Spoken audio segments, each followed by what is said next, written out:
This is Reaganism, a podcast dedicated to exploring where the Reagan movement lives today. I'm Roger Zakheim, your host, director of the Ronald Reagan Institute in Washington, D.C.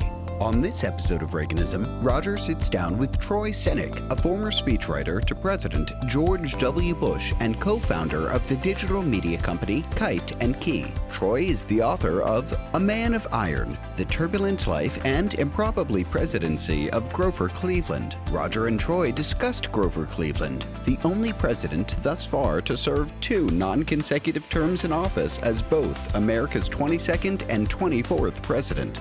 Troy Senik, welcome to the show. Roger, delighted to be here with you.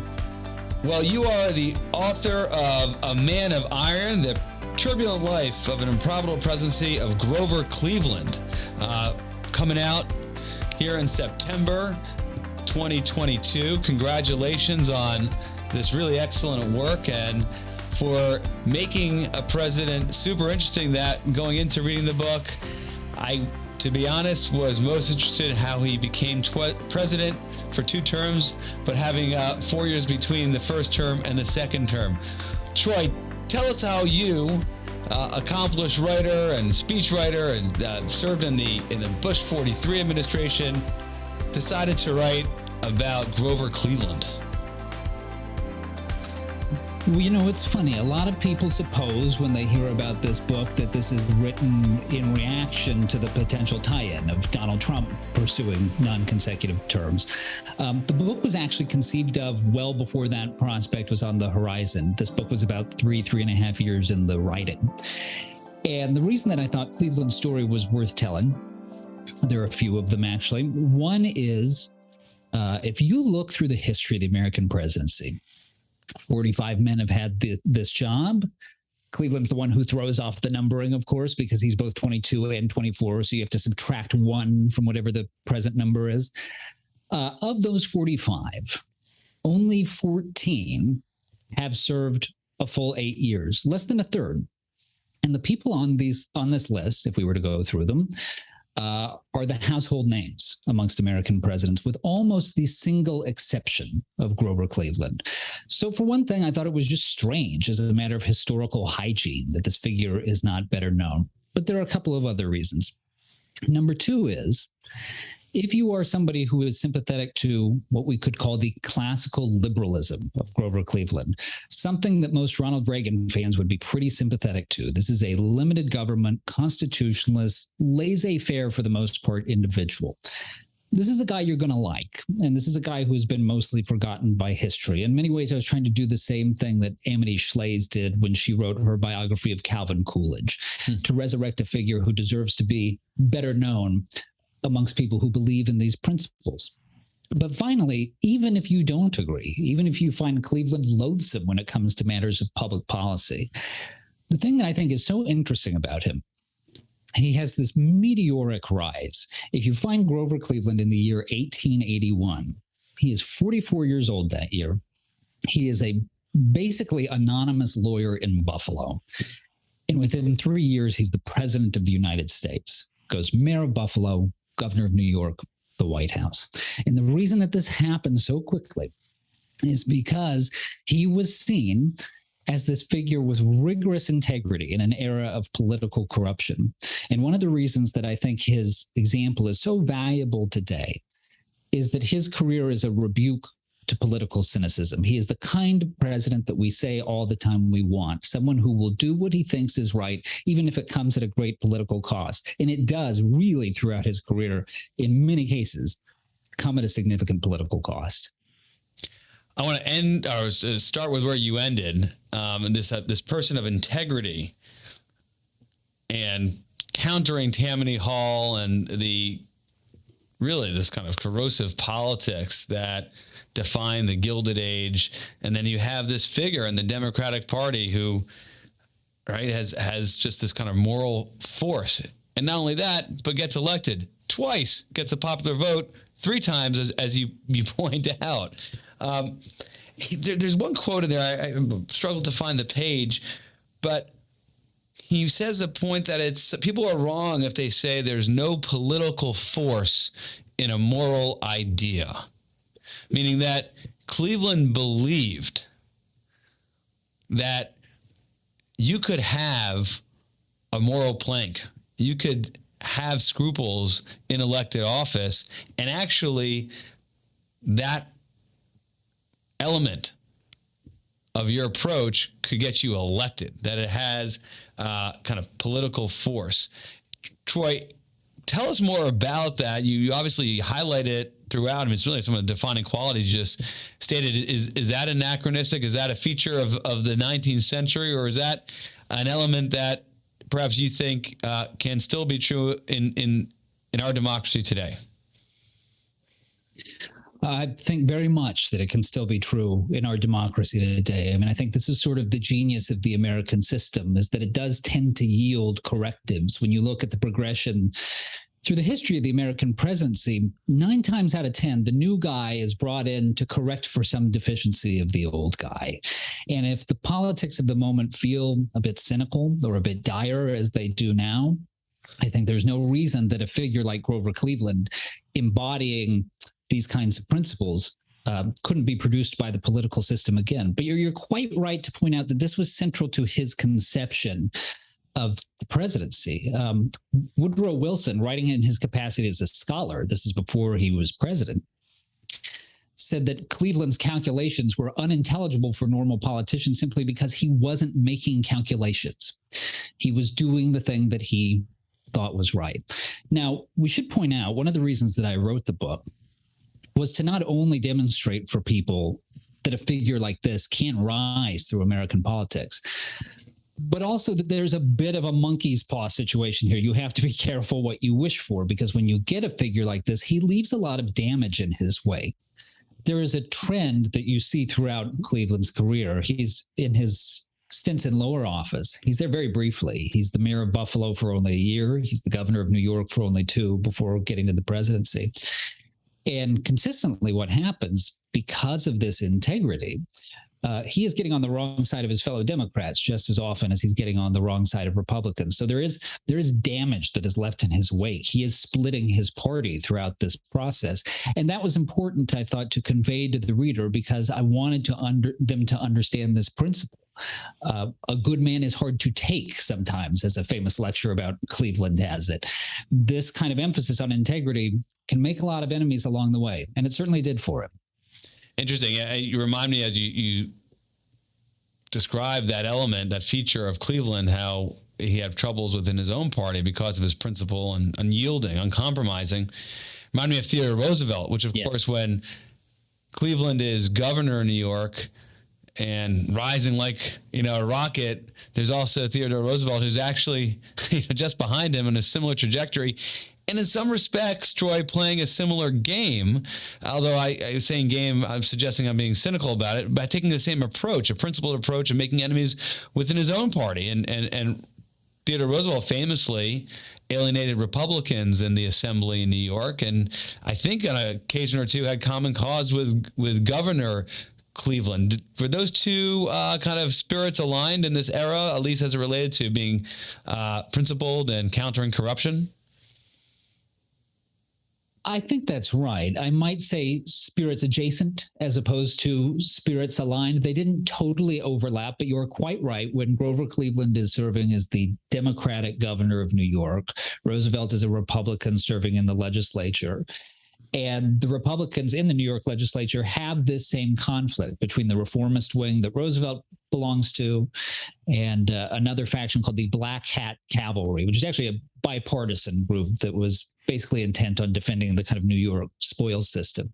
And Cleveland and Roosevelt did make common cause on good government reforms at this time. They also occasionally clashed. There's a vignette in the book that stems from the fact that Cleveland was a good lawyer, which meant that he was a little fussy at times. And Roosevelt had shepherded through some legislation for reforms to city government in New York City, which Cleveland agreed with him on. But Roosevelt had done a sloppy job on the draftsmanship, little things like the same office having 2 separate term lengths in the legislation. And Cleveland tells him, Mr. Roosevelt, I have to veto this. And Roosevelt, any fan of Roosevelt will be able to picture the scene. Sort of Roosevelt hopping with electricity in quasi-biblical terms, telling Cleveland, you cannot do this. You must not do this. And Grover Cleveland, a man of a very different disposition, just sits there, bangs his fist on the table and says, Mr. Roosevelt, I will do this. And Teddy Roosevelt is recorded to have fallen back in his chair at this, behavior one would not normally associate with Theodore Roosevelt. And one of Cleveland's aides records this as being indicative of the kinds of interactions they had, comparing Cleveland to a great stoic mastiff and Roosevelt to an overactive terrier. So that was the tension in their relationship. But yes, for the most part, they did work together to common cause more often than not when they were both serving in state government. Certainly people, reformers in a day where the country really wanted some reform and corruption and kind of the old way of doing business needed to be scrutinized and changed, and both pursued it. I don't want to go too deep into Cleveland without you explain to us your real personal connection, Troy, to Cleveland, because you outlined at the beginning the principal kind of thoughtful, intellectual reason why you jumped into this, but it was also a little bit of history, personal history with Cleveland. Share with us your first encounter with Grover Cleveland, what became perhaps, I don't know if you use this word exactly, but an obsession. I don't think I use it, but I'm not saying it's unfair. I think what you're referring to is in the acknowledgments of the book, I tell a story about the fact that my father was a teacher. And so when I was a child, the standing rule in our home was that you can have any book that you want as long as you read it all the way through. That's what you have to do before you get the next one. And for whatever reason, in my youth, and by youth, I mean like elementary school youth, I developed this fascination with the American presidents. There was a book on the American presidency that my poor father had to rebind 3 times. And for whatever reason, I don't know why this would happen to a 9 or 10-year-old or whatever I was at the time. I developed a particular enthusiasm for some of the more obscure ones. And even in my, fractured partial understanding as a child, there was something about Cleveland.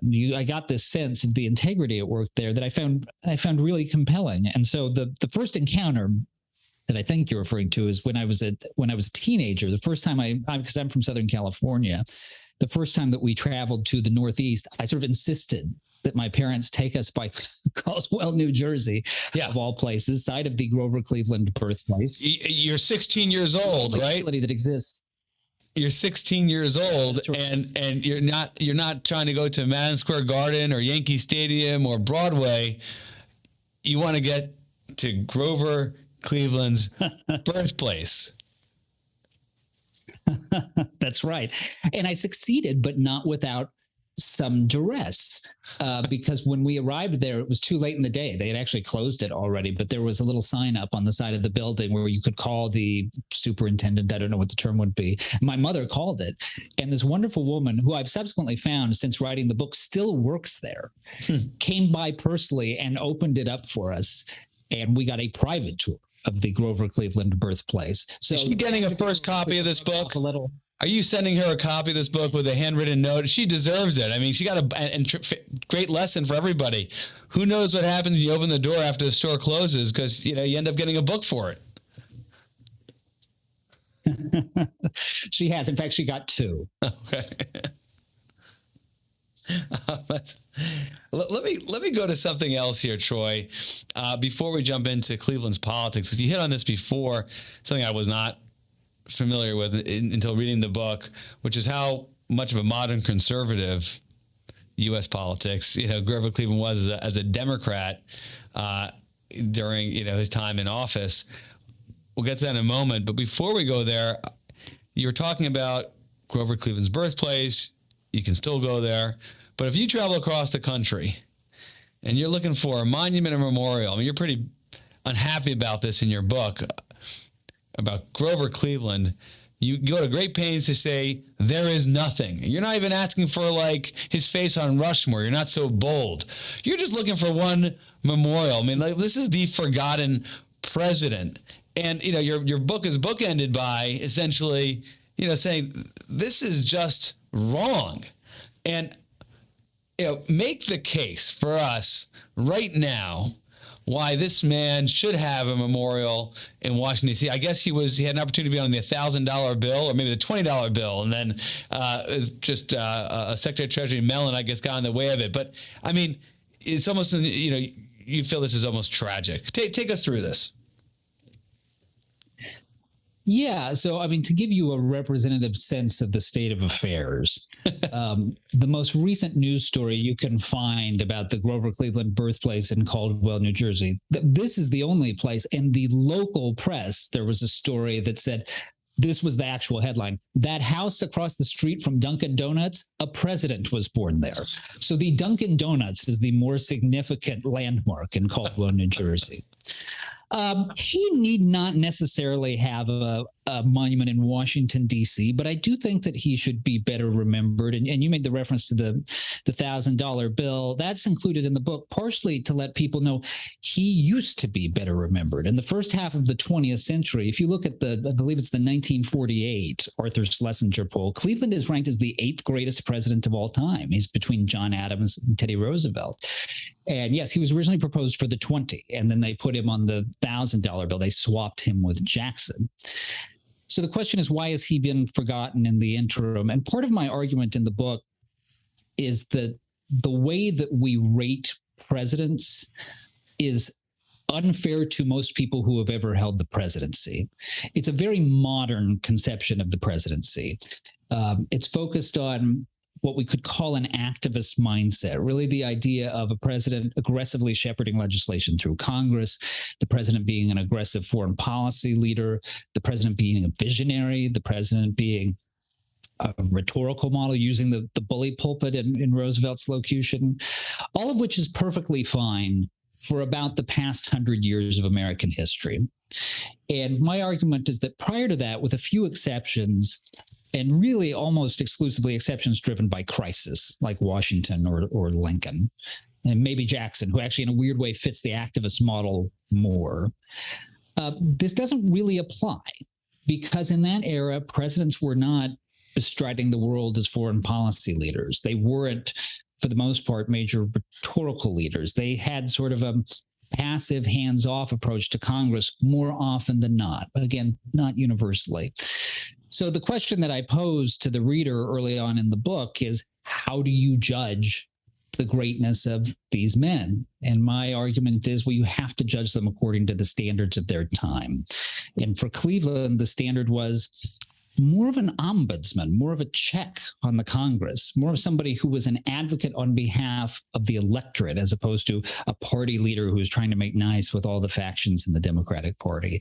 And I think the integrity with which he did that is argument enough, as you say, not that he be on Mount Rushmore, but that he be considered in that maybe 1B or 2A tier of presidents who maybe don't have the sweeping accomplishment that you remember forever, but that we regard as distinctive, as special, as set apart from. You go further. In your book, you make an argument that goes beyond that almost, Troy, because he had opportunities in his presidency, during his presidency, to actually do the things that could have made him more well-remembered on the, in the metrics that you just kind of articulated, Hawaii, Cuba, the gold standard, certain things that he declined to do because of his outlook, which we'll get into, in some respects worked against him being remembered as this presidency who accomplished great things for the country. Talk a little about that. Yeah, well, this is something that I mentioned in service of a bigger point that I think is key to understanding Cleveland in his times, which is that, strangely enough, there are eras of American history, and I would put the founding generation in this category. I would put the Civil War in this category, that are further removed from us than Cleveland's era, but that we understand better because the fights of those eras were over principles that are clearly intelligible to us now. the Gilded Age in some ways is more unfamiliar because of what the issues were. I mean, if I were to go through the list of the major things that Grover Cleveland dealt with in his first term in particular, we'd be talking about military pensions, we'd be talking about the civil service, we'd be talking about tariff reform, things that for the most part sound completely alien to the world of 2022. And as you quite rightly point out, my argument in the book is that a number of things that he chose not to do because of his principles would actually have made his legacy much clearer to us, because they do graft in a cleaner fashion onto our modern understanding of the world and of history. In his second term, he opposes an effort to annex Hawaii. He is deeply offended and sort of grieved by what has happened, because the diplomatic representatives of the previous administration had been essentially complicit in a coup overthrowing the Hawaiian monarchy. Cleveland was deeply anti-imperialist. He was really offended by this. He inherits in his first term a treaty that would have built a transoceanic canal across Nicaragua. This would have been the Panama Canal before the Panama Canal. And by the way, he likes this idea. He thinks that this is a great prospect for economic development. But again, anti-imperialist and also somebody who just wants America to maintain its neutrality. Nicaragua would have had to have been a protectorate if we did this. He didn't want to commit the country that way. Same thing. We don't at all need to get into the depths of 19th century monetary policy, but just suffice to say that the fight within the Democratic Party is over whether you stick with the gold standard or whether you push silver into the economy. Boy, he would have been much more popular with his party if he had been on the silver side. That's where all the action and all the energy was. Probably would have been economically disastrous, at least if it had been taken to the extremes that the people in his party wanted it to be taken to. But again, there's a clear, compelling historical narrative if you do that. This is the guy who's taking up arms to combat the inequality of the era. He didn't do these things, and he didn't do them because he thought they were wrong. It was more important for him to keep faith with his principles than to build what we'd now call a legacy, a thought that just never crosses his mind.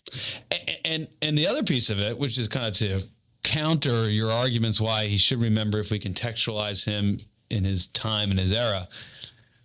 I mean, he was the last kind of Democrat to actually take these, set of views, right? In terms of laissez-faire, free market. As you point out, he succeeded, after his second term, by Republicans, for the presidencies to follow. And you never really see a Democrat in office again, at least in the White House, taking up Grover Cleveland's political outlook. Talk about that, because ultimately, the Democratic Party left him. Kind of what Ronald Reagan said once. That's right. You sometimes get the glib shorthand that, well, the parties switched at some point in the past, which is way, way, way oversimplified. But to the extent to which there's any truth to that, Cleveland is the end of the line. He is the last sort of Jeffersonian limited government classical liberal. And he is up against a growing populism in his party. You see it most explicitly on this issue about money, about monetary policy, but you also see it in regards to unions. You also see it in regard to a growing sense that corporations are amassing too much power and maybe some key industries should be nationalized. And in his time, that is happening more from a breakaway populist party than from actually within the Democratic Party. But it's interesting, there's this temptation now to draw all these parallels between Grover Cleveland and Donald Trump because of what looks like to be the mutual pursuit of a third term. And actually, if you put them in their historical context, they're actually sort of opposites insofar as Trump is sort of a revolutionary figure coming into a Republican Party that is a little more oriented towards the classical liberal side, making it more populist. Cleveland is the opposite. He is sort of a counter-revolutionary at a moment when the Democratic Party is losing that classical liberalism.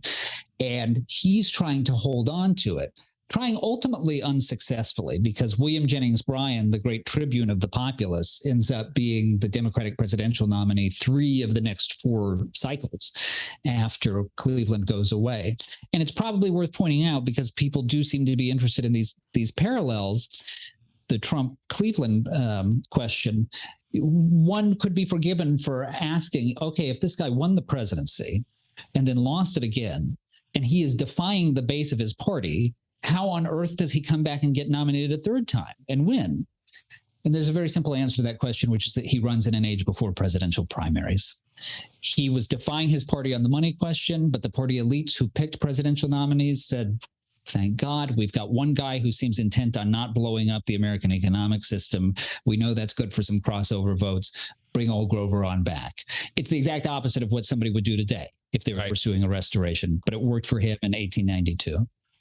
We're talking with Troy Senik about his book coming out in September, A Man of Iron, The Turbulent Life and Improbable Presidency of Grover Cleveland. Let's talk a little bit about Cleveland's just approach to the presidency. There's a really fascinating quote in there from one of Cleveland's successors, Woodrow Wilson. It goes something to the effect of, Grover Cleveland was a president that the kind of founders, the writers of the Constitution envisioned. Almost like this was truly the president that the Constitution contemplated, and this is, of course, Wilson speaking about the presidency before the New Deal and kind of the regulatory state. So, of course, the presidency of 2022, it was just far, far away from what our founders and the drafters of the Constitution would have contemplated. But Wilson was saying this, of course, even prior to that. Why don't you kind of explain that quote and use that as a launching point to kind of what Cleveland was like in office? Then I kind of want to return to the interregnum, the period between the first and second term for Grover Cleveland. Well, we should note, too, that Woodrow Wilson said this before Woodrow Wilson fully became Woodrow Wilson. I mean, because he is a big part of the change in the presidency. And it's often forgotten that Wilson, earlier on in his career, is more of a Clevelandite, is more of a conservative Democrat before he fully moves over and in some ways becomes the vanguard of the progressive movement within the Democratic Party. But you're quite right. This is Wilson's sentiment. And ironically, because they ended up being so opposite, Wilson's scholarly write-up of Cleveland's presidency is probably the single best contemporary analysis of it. And what Wilson was onto here was that Cleveland, this is going to sound incredibly simple, but when you put it in the modern context, it's incredibly powerful. Cleveland conceived of the presidency as an executive job. He didn't see himself as part of the legislative process. He saw his responsibility as making sure that the executive branch discharged its duties, as making sure that Congress wasn't exploiting the American people. The way he defined exploitation, by the way, there are a couple of constant threads that you see through Grover Cleveland's career. One of which is his conviction, and he says this almost verbatim, that any cent that the federal government spends in excess of its legitimate needs is tantamount to theft from the American people. He's a very aggressive fiscal conservative. He believes, not a full-blown libertarian, he does believe that there are lots of legitimate responsibilities for the federal government, but he sees hard and fast lines around them. The other is he has this career-long obsession with the idea that nobody should get special treatment from the government, that everybody should be treated entirely the same. And this plays out in every possible direction. It plays out in the sense that he does not want any special favors for business interests. In fact, one of the reasons that he's really aggressive about tariff reform is that he believes that tariffs are at their root oftentimes a tool of corrupt corporate power. The right company gets the right deal to get the right kind of tariffs. By the way, if our listeners are wondering why everybody made such a big deal about tariffs in the late 19th century, a thing that I confess that I myself, when learning American history, used to be flummoxed by, is because tariffs in that day and age are essentially the equivalent of the income tax today. There was no income tax. That was where all the federal revenue came from. That's right. That's right. A few small other areas, there were surtaxes on things like tobacco and liquor. There were some land sales in the West, but the vast majority of it's coming from tariffs. But at the same time that Cleveland is somebody who doesn't want special favors being given to the business community, he is also somebody who famously says, while vetoing a very modest appropriation to give financial aid to some poor farmers in Texas who have had their crops wiped out due to a drought, that he sees no justification in the Constitution to give that sort of appropriation, and that people have to learn the lesson that while the people should support the government does not support the people. This is a very pre-welfare state mindset of his. He just has this very circumscribed notion of what the federal government should and shouldn't do. You mentioned vetoes and really having this view of the executive to hold Congress in check, stay true to the Constitution, federalism, let the states take care of anything that's not really kind of explicitly called for in the Constitution. I mean, this was a serial veto type executive. Talk about that for a minute. That was surprising. Grover Cleveland, between his two terms, vetoes 584 bills. 414 of these in the first term alone. And I should note that when you hear those raw numbers, you assume that this is just him doing battle with an adversarial Congress. And at times it was, but there are 2 years of his presidency where Democrats have the majorities in Congress, and there are another 4 years where congressional control is split. It just really came down to the fact that he was trying to patrol federal expenditures and do right by the taxpayers. I mentioned earlier that one of the big issues is military pensions, how quaint that sounds in the year 2022. But again, to put it in an understandable context, it was not in terms of scale, but in terms of where it ranked in federal expenditures at the time. Patrolling military pensions in Grover Cleveland's day and age is the equivalent of being concerned about entitlements today. This was the second biggest expenditure from the federal government. No, it's after the Civil War, right? So you have a lot of people who are expecting and in need of that pension. That's when the Veteran Affairs started, the administration. That's right. And so what happens, you're living in a world where Union veterans are getting federal pensions. Confederate veterans are not. They may be getting them from Southern state governments. It's exclusively Union. And there's a mission creep that sort of we recognize from modern entitlement programs, which is it starts off very modest. If you were injured in the course of duty and you can no longer carry on with your normal tasks in life, you're entitled to a pension, and maybe so are some of your immediate dependents. Then it becomes, well, actually, if you haven't claimed it yet, you can go back and claim it in arrears, which can become a windfall. Decades have passed, and there's a huge spike in applications, many of them dubious. After that, this is between Cleveland's two terms, it becomes, if you have any disability and you served, regardless of whether it has anything to do with your service, you can come get a pension. Explodes the federal budget, which was precisely what Cleveland was worried about. And he was so dedicated to this that he would personally inspect all of these claims himself. And as I detail in the book, there are some insane claims that come up. If you read through his vetoes, you will find him saying, this guy can't say that he has sore eyes as a result of diarrhea and is thus entitled to a pension. This guy can't say that he broke his leg while picking flowers and is thus entitled to a pension. And it seems funny and it seems small, and in a way it is. That was a criticism at the time, that this was kind of humbuggery on his part. Maybe that's fair. But Cleveland thought that there was a bigger principle at work here, which is that it was a distinction of honor to be on the Union pension roll. It meant that you had done something serious for your country in an hour of maximum need, and that it was disrespectful and disgraceful to let people who are engaging in common fraud live alongside those Union veterans on the pension rolls. That was really what was driving his conviction there. So you're talking about this figure, integrity, check, principled, check. But you're reading this and you're like, there's no way someone like this should ever be elected. And if they're elected once, be elected again, because it just is not the type of person that can make the wheels of politics turn. And then you describe he loses the reelect. He has the popular vote, but Harrison comes in. And he actually, just to emphasize a point I just made, he actually admires his successor. He is so almost apolitical and unwilling to engage in the kind of the partisanship that we all expect in the context of a presidential election, no less.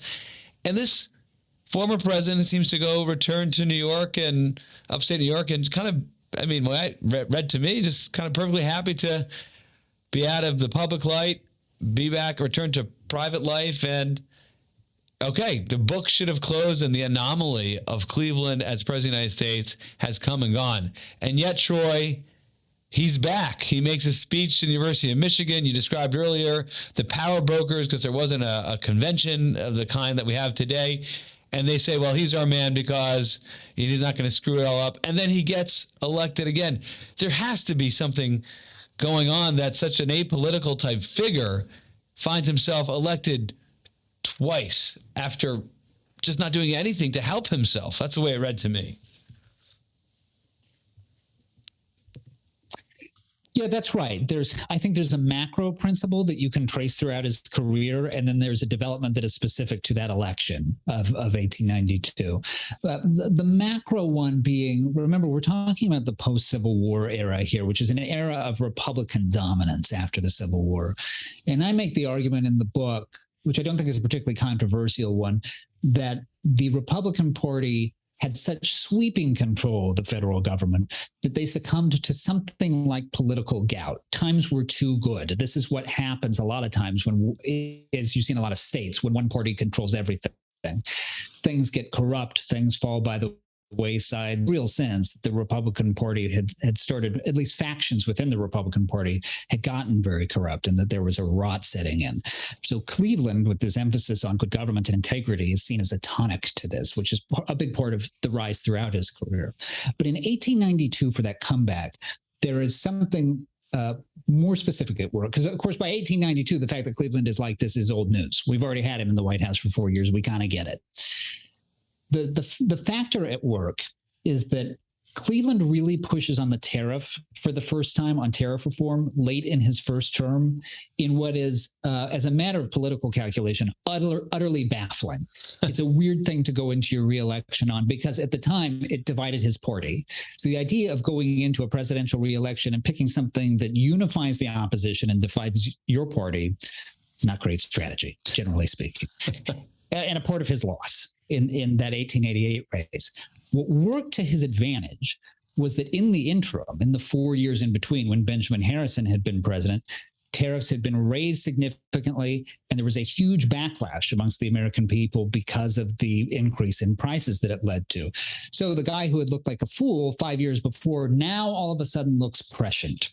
And that was the other ingredient in getting him back into office with the 1892 election. So the circumstances, almost like he was, like everything else in this story, it just kind of bounced his way surprisingly, because he was, doing what he thought was the principled right thing to do, which was a political mistake, ended up, correcting itself, because he turned out to be correct, at least as relates to this tariff. Fascinating discussion. Yes, we're on Reaganism podcast, but we're talking Grover Cleveland today. So you read this book, we have this conversation, Troy Senik, and you're like, okay, Grover Cleveland, right? He had 2 terms in office, but was not consecutive terms, parallel to perhaps what Donald Trump may or may not do if he were to seek another term in office. But that's almost like where the parallels end. Perhaps maybe with the exception of you had the Gilded Age where Cleveland's operating, and we're on the cusp of a recession here, but we did have this era of prosperity, prior to COVID, and some, people say this is a Gilded Age for the 21st century. But is there anything else, Troy, that really where the parallel between America today and America then applies beyond this kind of just possibility that we could find ourselves with another president with 2 terms, but not in sequence? I think there's one, and I don't want to overstate it, because how tight this parallel runs to some degree depends on things that we haven't yet seen resolved. And the similarity is both in terms of events on the ground and in terms of the political dynamics of the era. There is a feeling that the center is not holding. There's a kind of paranoia on the wind, because remember, at this point, we're only, depending on when in Cleveland's presidency you're talking about, 20, 30 years removed from the Civil War. And there was a real concern that another conflict on that scale could break out. There were some concerns about that when Cleveland is first elected, because he's first Democrat after the Civil War. And free blacks in the South are concerned another Democrat comes back, that means that slavery is coming back. That, of course, was all based on a misunderstanding of who Grover Cleveland was. But there are also these massive labor uprisings in the 1890s, including the Pullman strike, which I write at length about in the book. We don't need to go into the details of that, but it is worth knowing this is this massive, not quite nationwide, but huge regional shutdown of almost all commerce in the country. And there is a real concern that at that point, we were going to have a civil war fought on class terms, that it's going to be labor versus capital. It obviously doesn't come to pass, but it is a real alive concern for people of the era. And the other thing you see this in is the politics of the day. If you read through the accounts of the 3.5 really presidential elections that are chronicled in this book, what you'll notice is how many factions are showing up, how many breakaway parties there are. There's a prohibitionist party that's taking votes away from the Republicans. There's a greenbacker party that ends up becoming the populist party, taking votes away from the Democrats. There is this reshuffling of the deck that's happening, which ends up, in the decades to follow, leading to a realignment in American politics. And as you alluded to earlier, the next president who dispositionally and policy-wise looks kind of like Cleveland, at least within hailing distance, is Taft, who's a Republican. And all of these different threads within the parties are migrating between or getting spliced and remixed in other parties. And I don't want to too confidently say that that's what's happening now. I don't know whether it is, but one does get the sense that there is that kind of froth at the moment and that things are resorting themselves. Great point. Super interesting. Before we go to the lightning round, one matter to settle in this book. Ronald Reagan does not figure heavily here. Yes. You reference other presidents, FDR, of course, Washington, Jefferson, Roosevelt, in terms of presidents who get their due, Cleveland being an example of one who does not. And then one of the arguments you make in addressing this, kind of picking up where we were talking about earlier, was, well, the reality is, and you quote a psychologist here, don't have his name in front of me, where he said, by the year 2060, this is a quote, not your words, this is the psychologist you're quoting, Americans will probably remember as much about the 39th and 40th presidents, known to all our listeners, but the quote says Jimmy Carter and Ronald Reagan, as they now remember about the 13th president, Millard Fillmore. And to that I have to say, really? Well, I'm with you on this, but I should explain the point that he's trying to make, because this is based on research that he's done about the fact that Americans actually don't tend to retain most presidents in memory. There's generally three categories of presidents that Americans know, which is the first few, the most recent, and Abe Lincoln. And that's it. Even the Andy Jacksons and Teddy Roosevelt sometimes show up less often than you'd think. I don't think that there is a good case to make that Jimmy Carter and Ronald Reagan are going to have the same staying power in the psyche of the American public. But I think that gets to a bigger point about how we think about presidents and presidential legacies, which it is always wrong, in my estimation, for historians and pundits to make pronouncements this prematurely. We almost never know what a president's legacy is going to look like during his presidency. I would argue that we rarely know during his lifetime. And I would actually make the argument that the single best way to think about it is see what people say once everybody who was a contemporary of his is gone, because there is a reductionism to that when somebody can only be judged by the record.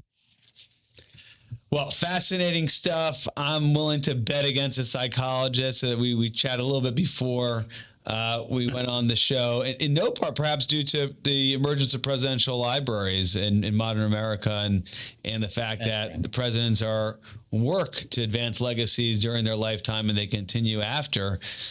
Not the case for Grover Cleveland or presidents for the most part in the 19th century. Let's go to the lightning round. Troy Senik, author of A Man of Iron, The Turbulent Life and Improbable Presidency of Grover Cleveland, coming out. Be available on Amazon and elsewhere in September. But we're going to make this author on Cleveland talk about Ronald Reagan. Share with us your favorite book on Reagan, speech, or quote. I can give you one of each, actually. So my favorite book is How Ronald Reagan Changed My Life by Peter Robinson. I cannot claim any objectivity here because I used to work for Peter. Peter's a friend, but also Peter started as a Reagan speechwriter at 25. I started as a Bush speechwriter at 24. So I'm very sympathetic to that vantage point on understanding a presidency. My favorite quote, I went to graduate school at Pepperdine, just down the road from where the Reagan Library is. And if you go up to the top of that campus, there's a great overlook of Malibu. And there is a stone there that has carved in it the Reagan quote that freedom is never more than one generation from extinction. We didn't pass it to our children in the bloodstream, which you would know better than I, but I think is a quote that actually has its origins all the way back in the radio addresses and then sort of weaves its way through a series of speeches afterwards. And as somebody who spends a lot of time thinking about history, I just find that quote deeply meaningful because it gets to an essential truth, which is that we can take things for granted because we've known the world no other way during our lifetimes. And these things are inherently contingent. I mean, you and I are recording this conversation the day after Queen Elizabeth passed away. And it's remarkable to hear all of these Britons say, we could never imagine a world without her. Well, she was a 96-year-old woman. It's relatively easy to imagine a world without her. But you take my point. There's a reason for that. This had been a constant for them. And one does tend to esteem too lightly these things that have just been taken as givens throughout your existence. So I think it's one of Reagan's most powerful quotes. And finally, on the speech, there are so many great Reagan speeches, so many that get cited often. And it's not that it's obscure, but I'm always surprised by how infrequently people point to the farewell address relative to some of the other speeches. I think it is a beautiful speech. I also think it is a deeply democratic, little d democratic speech. One of the things that I really appreciate about those remarks, especially when the president says they always called me a great communicator, but I thought it was the ideas I was communicating that were great. There's a very selfless posture adopted there, a sense that the president of the United States, the most powerful station in the country, nevertheless, that the man who holds that job is just a torchbearer. It's transitory. It is an office that is permanent, not a person. And I have always found that speech delightful for that reason. And also it's become a cliche to talk about the optimism of Ronald Reagan, but there is a fundamental optimism to that speech. And it always struck me funny. This has died off a little over the years, but for years and years after he left the White House, Republicans would always exhort each other to be optimistic. And what that usually translated to was just talking about being optimistic. It was weirdly like this rhetorical exhortation. And when you're watching Reagan, when you're listening to those speeches, it is in his bones. There is just a cheerfulness in there, which is, I think, an inherently American quality. And I have this little political shorthand that the guy who's going to win the election is always the guy who looks like he's having the better time. I just think Americans always respond to that smile. If they feel it's in earnest, they always respond to that cheerfulness. And I think that is why Ronald Reagan was met with the kind of reception he was during his presidency. And I think it's a big part of why he has maintained a legacy of the scale that he has, in addition to his substantive accomplishments. And I would expect that to last way beyond 2060. Troy Senik, thank you so much for being on the show. Thank you, sir. Much appreciated. We hope you enjoyed this episode of Reaganism. New episodes premiere weekly every Monday on YouTube and all podcast streaming platforms. If you like this episode, be sure to let us know and share with a friend.